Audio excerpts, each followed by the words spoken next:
Vamos à palavra do nosso Deus. Você trouxe a sua Bíblia aí, não? Tem Bíblia aí ou não? Tem crente com Bíblia aí? Abra num texto bem facinho, hoje eu vou pregar fácil, hein? Evangelho de João, capítulo 3. Olha aí, ó. Você já até sabe o versículo. Já imaginou, não? João, capítulo 3.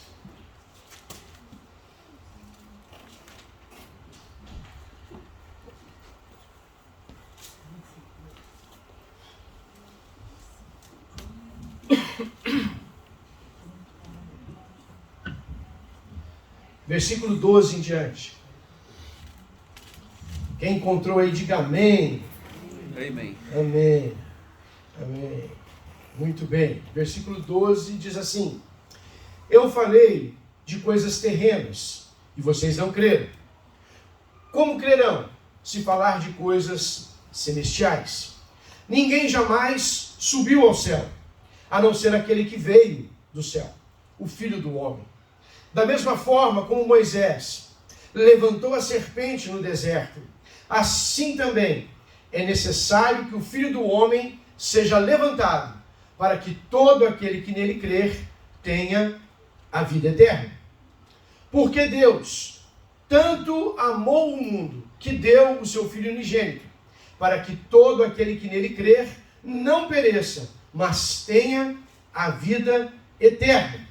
E versículo 17, pois Deus enviou seu Filho ao mundo, não para condenar o mundo, mas para que o mundo fosse salvo por meio dele.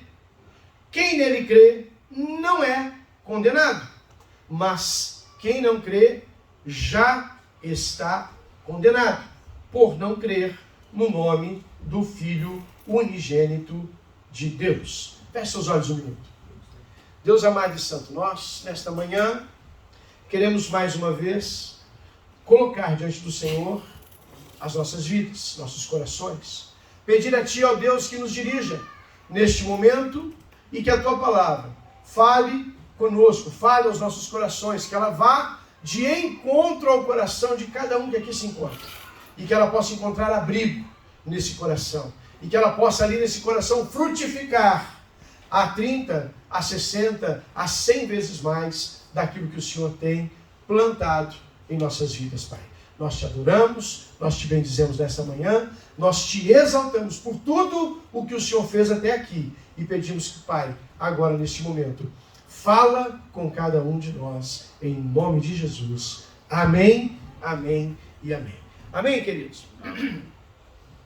Esse texto é conhecido, na verdade eu quero usar ele como base, mas não vou pregar sobre ele. Quero só trazer um assunto aqui interessante. No versículo 14, Jesus faz uma menção de Moisés. E ele diz assim: assim como Moisés levantou a serpente no deserto, importa que o Filho do Homem seja levantado, porque todo aquele que olhar para ele será salvo. Essa passagem que Jesus cita acerca de Moisés, ela acontece durante o êxodo, durante a saída do povo do Egito. O povo começa a reclamar, e a Bíblia diz que apareceram uma praga de cobras no deserto para picar e matar o povo. E as serpentes eram chamadas de serpentes abrasadoras, porque a picada dela causava um calor violento. Eu imagino que tinha que ser um calor muito forte, porque eles já estavam no deserto passando calor. Para passar mais calor ainda, então a picada daquela cobra era um negócio violento. Aquele veneno trazia uma febre, né, muito forte, que levava as pessoas a morrerem. Então Moisés clamou ao Senhor naquele dia e disse: Senhor, o povo vai perecer todo, as cobras estão picando a todo mundo. E Deus disse para ele: faça uma cobra de bronze, pendure ela numa madeira, num poste, e levante no meio do acampamento. Todo aquele que olhar para a cobra, mesmo que for picado, ele vai ser sarado.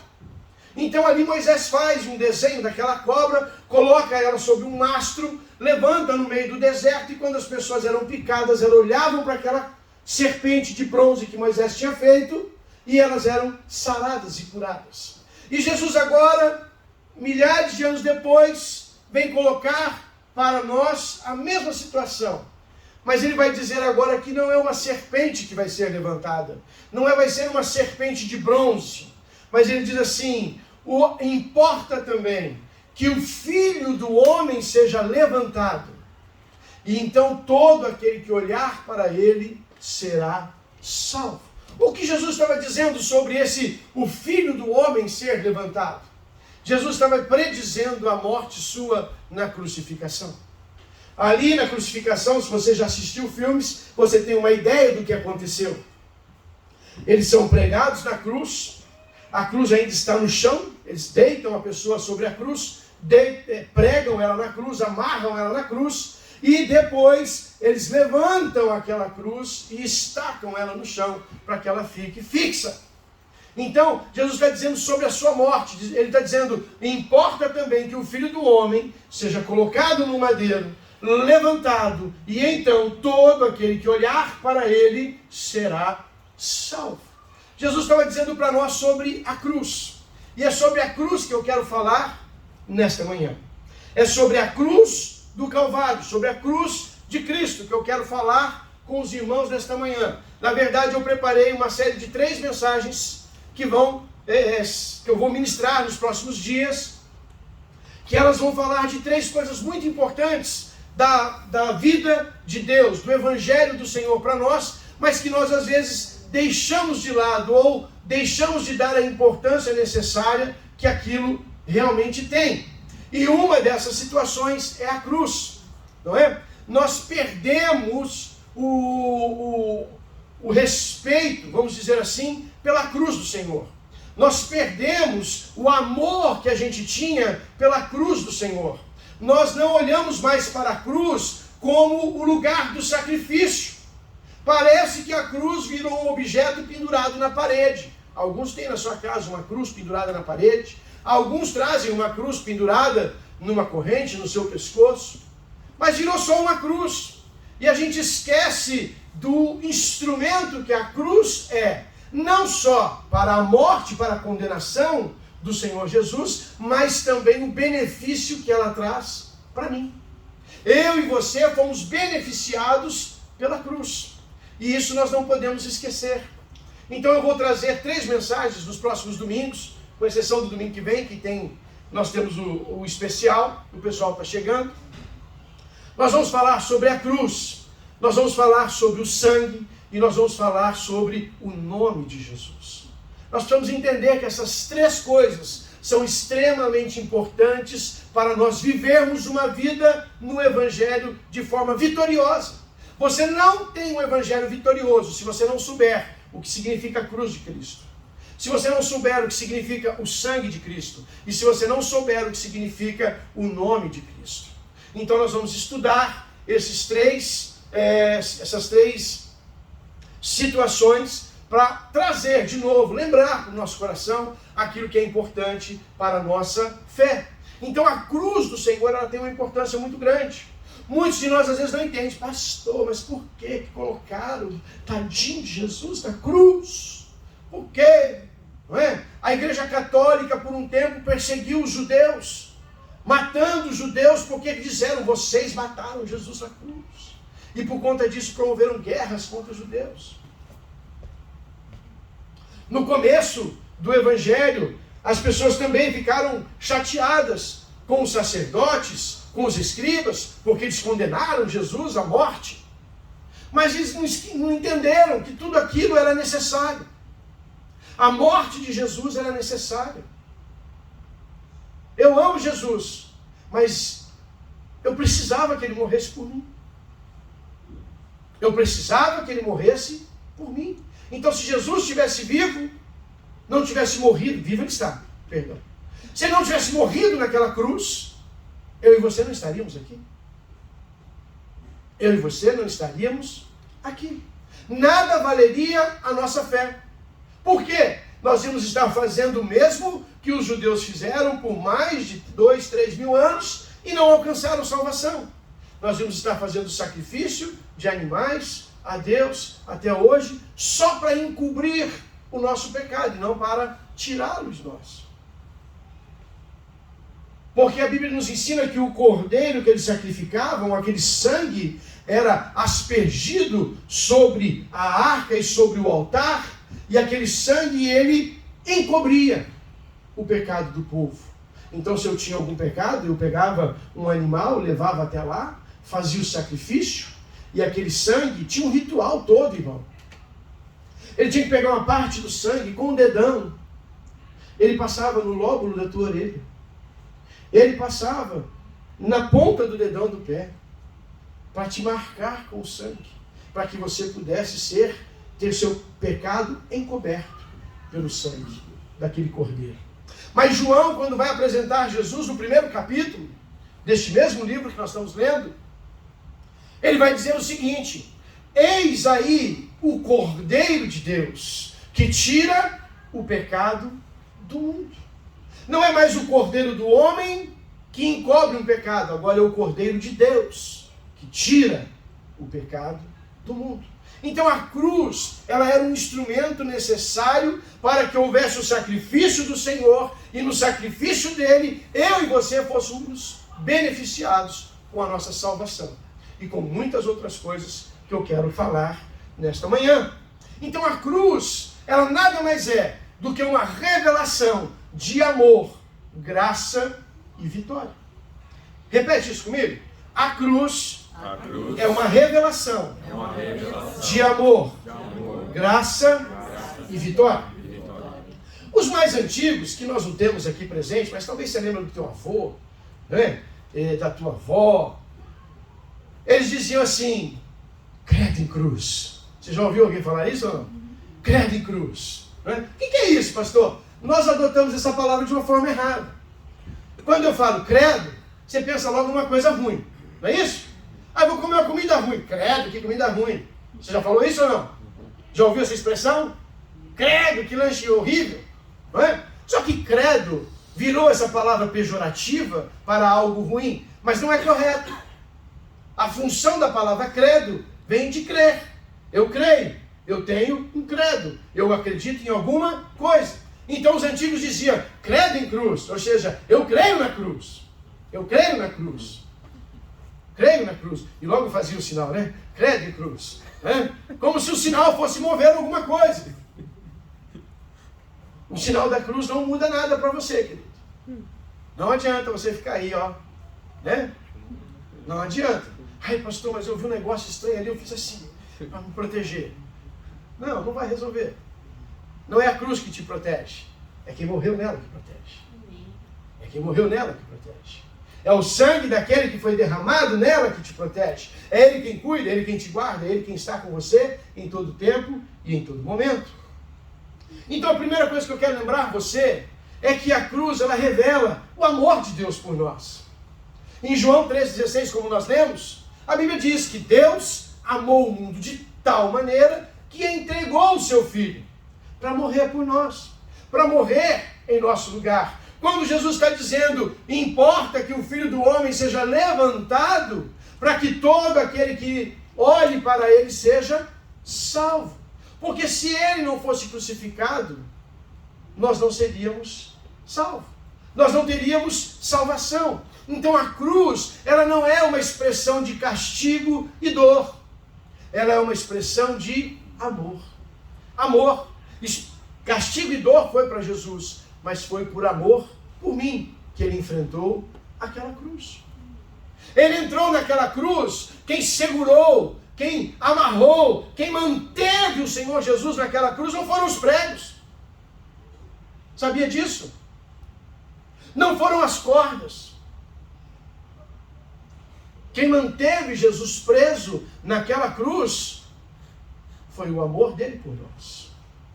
Porque se ele não nos amássemos, ele não teria se entregue naquela cruz. Mas ele se entregou por amor de nós. Então eu e você somos agraciados com esse amor extraordinário de um Deus poderoso que se revela na forma do seu Filho e entrega o seu Filho como um sacrifício único e poderoso, capaz de salvar toda a humanidade. Se antigamente cada um tinha que trazer o seu sacrifício, seja uma rolinha, uma pombinha para o mais pobre e um touro para o mais rico, a Bíblia diz que Deus apresenta por si só um sacrifício único e poderoso para apagar, tirar o pecado de toda a humanidade. Todos os pecados de todo mundo da terra, tudo, ó, pensa só nos que você cometeu, tanto que foi. É bastante. Agora Jesus está dizendo assim, o meu sangue é suficiente para limpar o teu pecado. E ele está dizendo para cada um de nós, o meu sangue é suficiente para limpar o teu pecado, o seu pecado, o pecado do mundo todo. Porque Deus amou o mundo, Ele não amou algumas pessoas. Eu não entendo, nós falávamos sobre isso na célula, acho que na quinta-feira passada. Eu não entendo como algumas pessoas querem trazer para nós uma doutrina chamada predestinação. Não sei se vocês já ouviram falar, não era o assunto também, agora eu entrei nele, vamos lá. Predestinação, ela diz o seguinte, que Deus predestinou algumas pessoas para a vida eterna e outras pessoas para o castigo eterno. Então ele acredita assim que, se eu pregar o evangelho, eu vou usar seu nome só para colocar aqui, tá bom, Elton? Se Deus predestinou o Elton para o céu, eu só tenho que pregar o evangelho, ele vai para a igreja, ele vai ficar na igreja, ele vai ser uma bênção na igreja, vai ser uma bênção. Meu Deus, porque já foi predestinado. Mas aí eu escolho o Abner, e o Abner não é um predestinado. Aí eu vou lá e prego o evangelho para o Abner, insisto, trago ele para a igreja, não sei o que, né? E vai embora, ele vai embora, porque ele não é um predestinado. Então tem pessoas que creem assim, que algumas pessoas Deus predestinou, ela vai para o céu, aconteça o que acontecer. Aconteça o que acontecer, ela vai para o céu. E outras, aconteça o que acontecer, nem que ela vir correndo, arrependida de lá, se jogar aqui no altar, chorar 3 dias aqui pedindo perdão, ela não vai para o céu, porque ela não está predestinada. Eu não consigo acreditar nisso. Quando eu leio João 3,16, para mim já arrebenta essa teoria, para mim, porque é teoria, eu não posso nem chamar de teologia, é teoria. Já arrebenta, porque a Bíblia diz para mim que Deus amou o mundo. E quando é o mundo, eu estou no mundo, você está no mundo, ele está no mundo, todo mundo está no mundo. É ou não é? Ele não disse ele amou alguns do mundo e outros não. Ele diz, Deus amou o mundo de tal maneira que enviou o seu Filho. O amor de Deus é por todos os seres humanos. Deus não criou o inferno para você, querido. Só para te deixar ciente. O inferno foi criado para o diabo e seus demônios. Para Satanás e seus demônios, quando eles se rebelaram no céu. O inferno foi criado para o ser humano. O ser humano foi criado para viver no paraíso. Para viver nos céus, para passar a eternidade do lado do Senhor. Agora, o diabo, eu já falei isso para vocês, ele é aquele sujeito rancoroso, não é? Que já sabe o final da história dele. Ele já sabe que ele perdeu. Ele já sabe que o final dele é no inferno. Ele já sabe que ele está condenado. Só que ele pensa assim, eu vou para o inferno. Tudo bem, já está definido, eu vou, mas não vou sozinho. Vou catar uns e vou levar comigo. Vou pegar alguns e vou levar comigo. E aí esse é o trabalho dele. E pensa num cara, trabalhador, que está aí, fazendo hora extra já. Mas todo dia ele faz a mesma coisa. Ele tenta você, apurrinha você. Ele quer. Então nós temos que ser mais perseverantes ainda. E mais ainda, temos que ser como os nossos antigos e dizer, eu credo em cruz. Eu credo em cruz. Eu creio na cruz, porque na cruz foi me dado esse amor. Na cruz foi me dado essa graça, essa salvação, essa redenção do meu pecado. Eu fui perdoado na cruz. Eu fui lavado pelo sangue da cruz. Eu fui remido pelo sangue da cruz. Eu recebi redenção. Abra sua Bíblia aí comigo, para a gente ler um versículo que eu quero ler com vocês. Efésios capítulo 1, versículo de número 7. A cruz, ela é graça, ela é redenção. O que é graça, irmão? Graça é favor imerecido que eu recebo de Deus. Um favor imerecido, algo que eu não mereço, mas recebo. Isso é graça. Vocês acharam? Amém. Efésios capítulo 1, versículo 7, diz assim: nele quem? Jesus. Temos a redenção por meio do seu sangue, o perdão dos pecados, de acordo com as riquezas da graça de Deus. De acordo com a riqueza da graça de Deus. Então a cruz, ela é para mim sinal de amor. Deus me amou e enviou seu filho e colocou naquela cruz no meu lugar. Mas aquela cruz também é para mim sinal de graça, sinal de redenção. O que é redenção? Redenção é quando você tem uma dívida e você não tem como pagá-la. E vem alguém e paga ela por você. E paga por completo. E te livra. Hoje, nos nossos dias, a gente consegue pensar assim, olha, você cometeu um crime terrível. E você foi preso. E aí estabeleceram uma fiança. Olha, se quiser sair, você tem que pagar uma fiança. Mas, como o crime que você cometeu era muito feio, a fiança foi lá para cima. 2 milhões de dólares. E aí você liga para os parentes, você sabe que nem se chacoalhando eles de ponta cabeça vai sair 2 milhões. E aí você pensa, bom, vou ficar preso. Não tenho como pagar a fiança.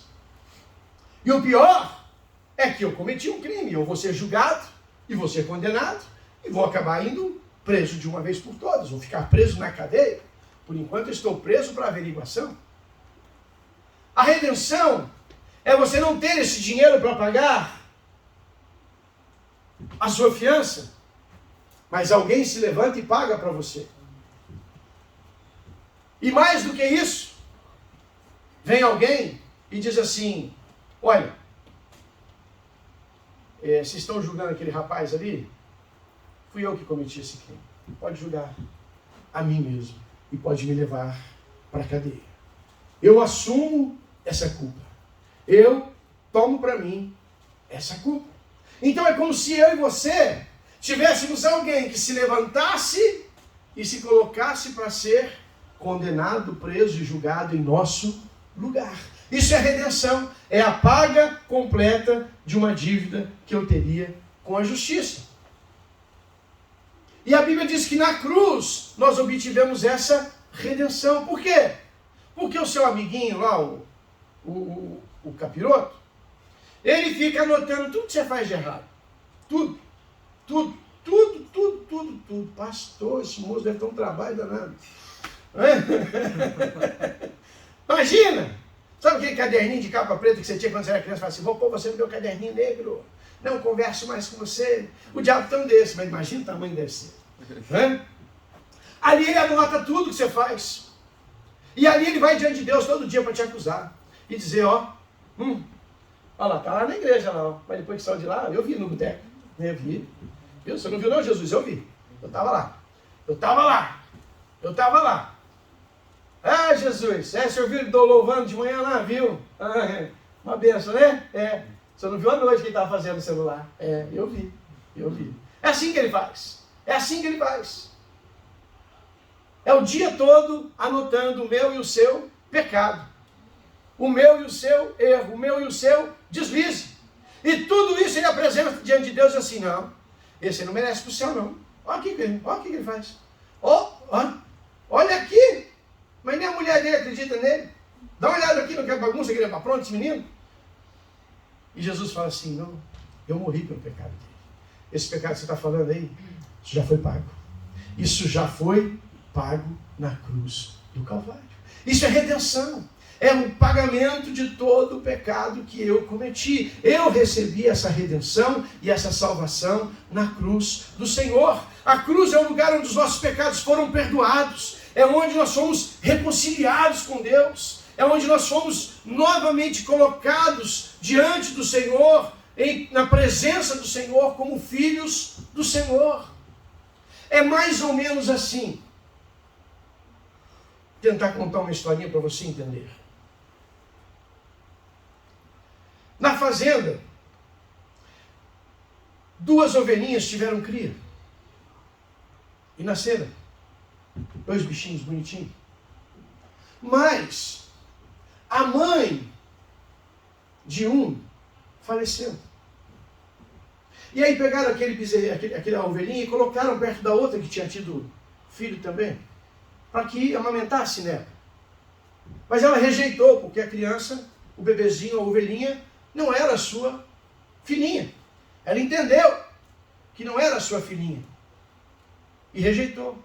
Mas naquela noite, a filhinha dela, a ovelhinha dela, faleceu também. Não nasceu muito bem, faleceu.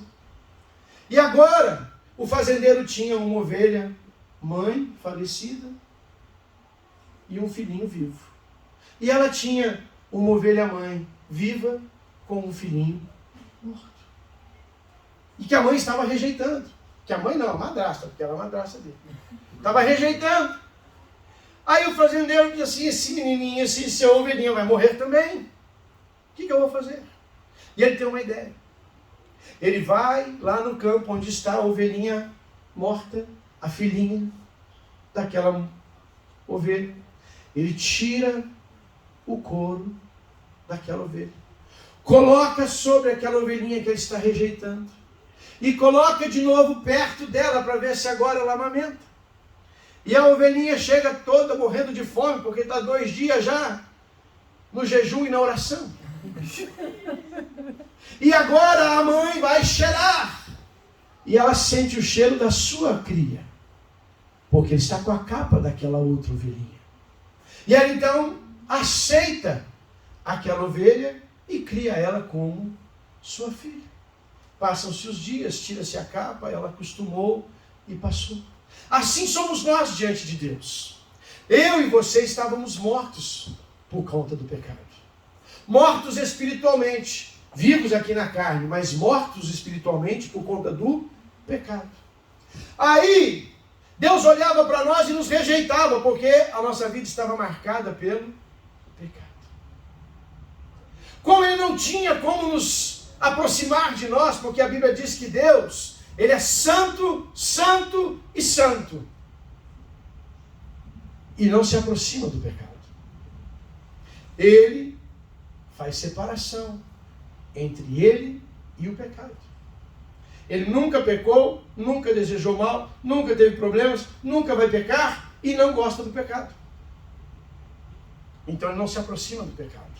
Então eu e você estávamos separados da glória de Deus. Efésios 3:23 diz que todos estavam separados da glória de Deus e destituídos da sua graça. Destituídos da sua graça. Como aquela ovelhinha rejeitada.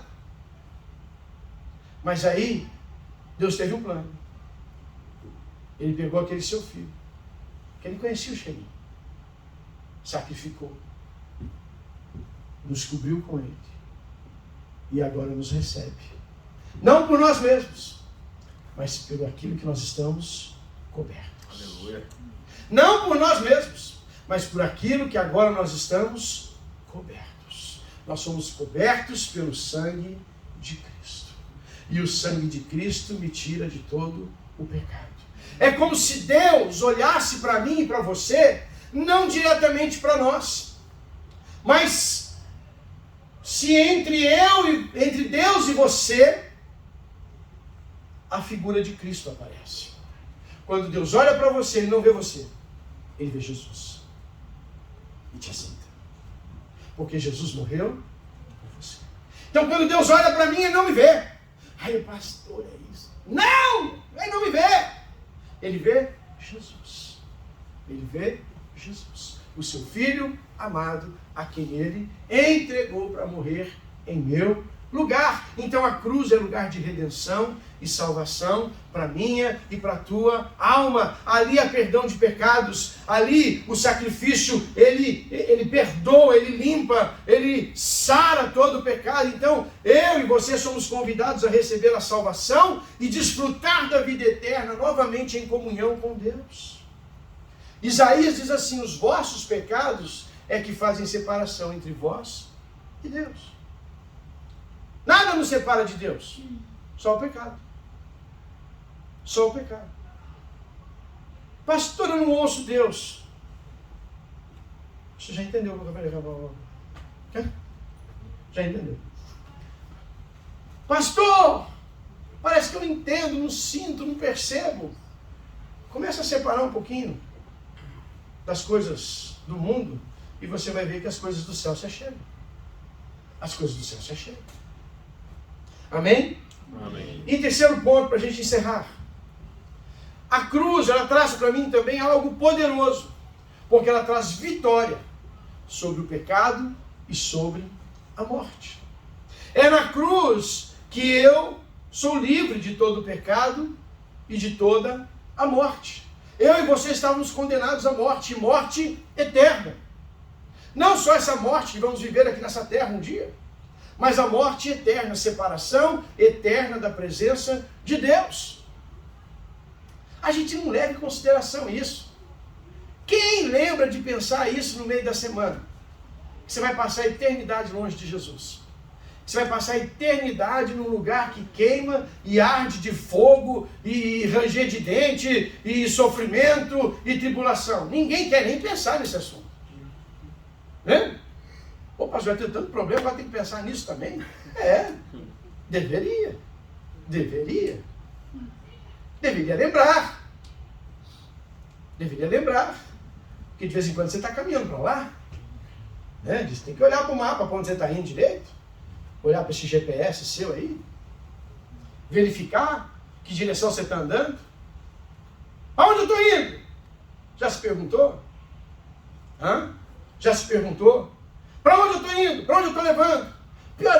Pior de tudo não é para onde você está indo.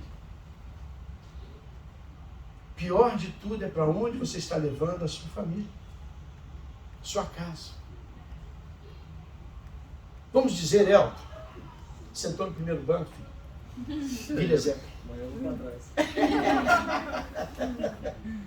Vamos dizer, Elton, que a vida é uma viagem de carro. Passeio de carro, igual você fez esses dias, né?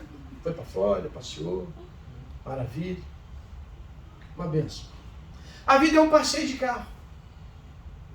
Aí você vai lá, coloca suas coisas tudo dentro do carro, não é? Coloca sua família lá dentro do carro, o cachorrinho, os filhos, o papagaio, põe tudo lá. E aí, você senta no banco do passageiro, escolhe um desconhecido qualquer na rua e fala, dirige aí, meu amigo. É assim que você faz? Não? É assim que você faz ou não?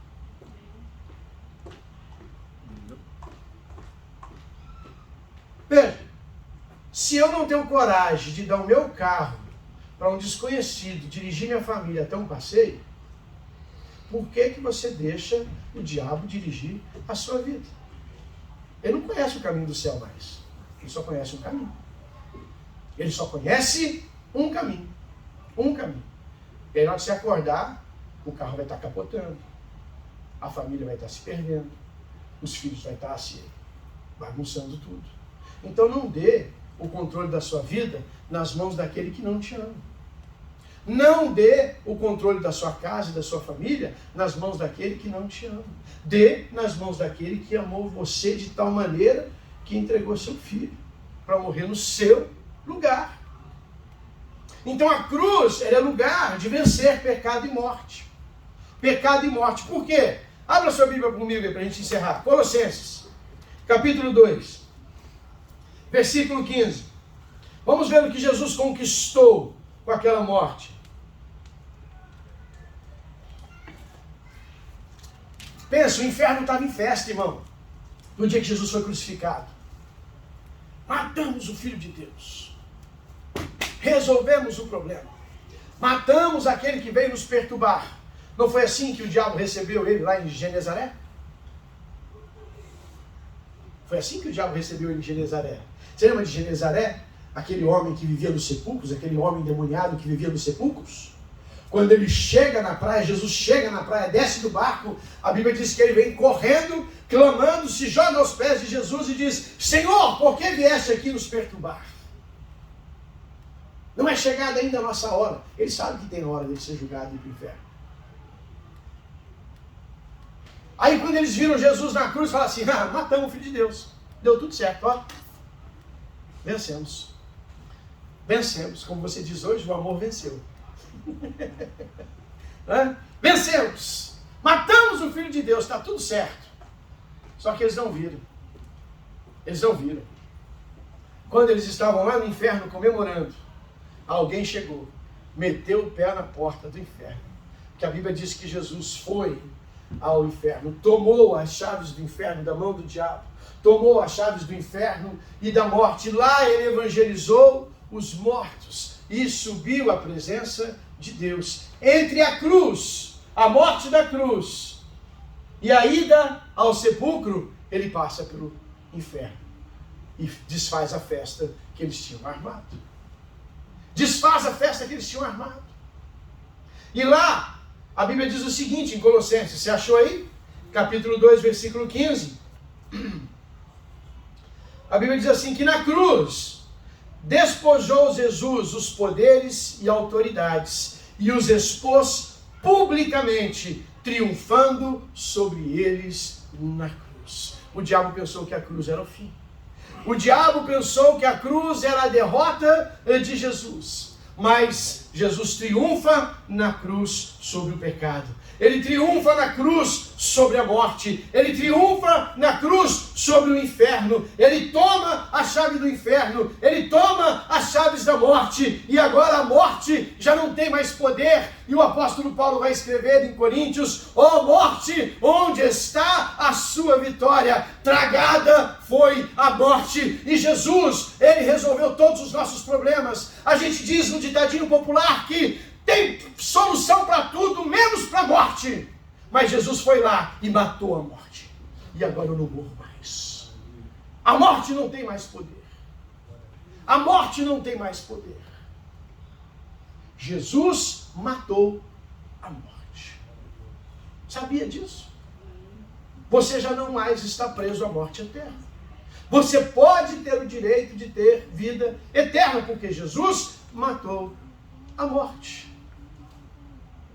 Tinha até um hino antigo que nós cantávamos, eu acho que é do Asaf Borba. Ó morte, onde está a morte? A sua vitória. Jesus ressuscitou. Tinha até a coreografia. Ressuscitou. Jesus ressuscitou. Lembra ou não? Quem que lembra, Joel? Tá vendo? Tem mais gente velha que eu. É coisa boa. Então veja, irmãos, Jesus nos libertou, Jesus nos salvou. A cruz não é para nós motivo de tristeza. A cruz não é para nós motivo de medo. A cruz não é para nós motivo de mistificação. Mas é motivo de alegria. De saber que ali na cruz nós recebemos o maior amor do mundo, que na cruz nós recebemos a maior salvação do mundo, que na cruz nós recebemos a maior vitória do mundo. Nós vencemos a morte. Nós vencemos o pecado e a morte. E eu gosto desse versículo de Colossenses, porque a Bíblia diz que despojou Jesus os poderes e as autoridades e os expôs publicamente, triunfando sobre eles na cruz. Paulo tinha uma visão muito boa do militarismo romano. E essa forma como ele está apresentando o versículo, ele está falando sobre a forma que os militares faziam naquela época. O que é triunfar? Triunfar é ter uma vitória tão grande que ela ocupa 3 passos. Como nós dizemos hoje, né? Eu concordo com você em gênero, grau e número. Em 3 pontos nós concordamos em tudo. E quando você tinha uma vitória avassaladora, você destruía o inimigo, tomava as terras dele, trazia um monte de escravo e pegava todos os bens dele, você tinha uma vitória triunfal. Você triunfou, você venceu 3 vezes, você tomou o que ele tinha, você matou ele e você tomou as terras dele. Você venceu 3 vezes, você triunfou sobre ele. Triunfou. E aí eles faziam o quê? O exército romano. Toda vez que eles voltavam de uma batalha, eles faziam o que nós chamamos hoje de entrada triunfal. Você até usou já isso aí, né? O fulano chegou assim, arrebentando, fez uma entrada triunfal. Não é? Os romanos faziam isso. Como era isso? Eles faziam suas guerras. Quando terminava a guerra, que eles haviam vencido, e voltavam com seus exércitos para Roma, voltavam soldados machucados, feridos, faltando pedaço, porque a espada cortava a mão, perna e assim por diante. Então o que eles faziam com esses soldados? Eles escondiam nas cidades próximas, deixavam lá como cidades hospitais para serem curados, sarados, até que pudesse voltar. Os que estavam em ordem, os que estavam inteiros, os que estavam bons, alguém saía de dentro da cidade, levava para eles na cidade mais próxima roupas limpas, cavalos limpos, lavavam tudo, preparavam tudo, eles se vestiam tudo, parecia que estavam saindo para a guerra agora. Tudo limpo, bonito, arrumado. O general vinha na frente com seus comandantes, seus capitães, o primeiro cavalo era o dele, trazendo a bandeira de Roma. Em seguida, os seus comandantes de exército, de 100 centuriões e aqueles por diante. Atrás deles, os escravos que eles tinham feito, todos amarrados, presos a cordas, com correntes nos pés, subjugados. Atrás dos escravos, os bens, os pertences, os espojos da guerra, tudo aquilo que eles tinham tomado do povo, roubado do povo, tirado do povo. Em seguida, mulheres, crianças. E aí atrás, no final de tudo, o resto do exército. Nos seus cavalos, ou marchando com suas lanças, com seus escudos. E aí eles chegavam naquele lugar que vocês conhecem hoje como o Coliseu de Roma. Eles entravam pela porta e davam a volta e faziam como que nós chamamos hoje, quando é que o exército no Brasil sai para fazer aquele desfile do exército, né? O desfile do exército. Faziam aquilo como um desfile do exército. E lá no Coliseu estava toda a população. Todos, o rei, os importantes, os homens importantes da cidade, todos lá para receber aquele governador, aquele general com seus batalhões, com suas guerras, com suas vitórias. E ali ele fazia uma entrada triunfal. Por isso a gente fala de entrada triunfal. Ele entrava triunfante, poderoso, nem parecia que tinha guerreado o homem, né? Tinha tomado umas espadadas, não, parecia que saiu, venceu e nem percebeu o inimigo. Né? Roma fazia assim, e o povo delirava, o exército venceu, E a Bíblia diz que Jesus triunfou e expôs publicamente o diabo na cruz. A Bíblia diz que Jesus venceu o diabo e o expôs publicamente, como aqueles soldados que são pegos como escravos, são expostos publicamente ali em Roma. Paulo olha e faz a mesma coisa, ele faz a mesma alusão, ele faz a mesma analogia, ele diz assim, Jesus venceu eles na cruz, triunfou sobre eles, os expôs publicamente, dizendo, olha, vocês não têm poder nenhum. Ele expulsou tudo quanto é demônio que ele viu. Ele mandou para porco, ele mandou para tudo quanto é lugar, mandou para o inferno os demônios que ele encontrou pelo caminho na sua vida. Ele curou os enfermos, ele sarou os feridos, ele limpou os leprosos, ele abriu os olhos do cego, ele fez tudo para expor publicamente o diabo e triunfar sobre ele na cruz. Aí lá também vai dizer que todo escrito de dívida que era contrária contra nós foi rasgada. Todo escrito de dívida que era contrário contra nós. Sabe aquele caderninho preto do diabo? Jesus rasgou. Pode ficar tranquilo. Você já pode dormir tranquilo. Jesus rasgou. Jesus rasgou aquele livro negro. Toda acusação que pesava contra mim, toda acusação que pesava contra a minha vida foi rasgada na cruz do Calvário, pregada por Jesus naquela cruz. E ali todo o meu pecado, todo o seu pecado, todo o meu erro, todo o mal que eu fiz na vida, tudo foi depositado sobre a cruz do Senhor Jesus. Então não olhe para a cruz como algo, sei lá, meu pai gostava de pôr na parede, eu ponho também. Não. A cruz é o lugar onde você obteve a maior vitória da sua vida. A cruz é o lugar onde você recebeu o maior amor da sua vida. E a cruz é o lugar onde você recebeu o maior prêmio da sua vida, a sua salvação. Não menospreze a cruz de Cristo. Não deixe de dar o devido valor a que a cruz tem e representa para nós. A cruz é a minha vitória. A cruz é amor para mim. A cruz é salvação para mim. A cruz, ela é herança para minha vida. Para minha vida, amém? Amém. Amém? Você foi salvo pela cruz. Você foi liberto pela cruz. Você foi limpo de todo o seu pecado por causa do sangue que foi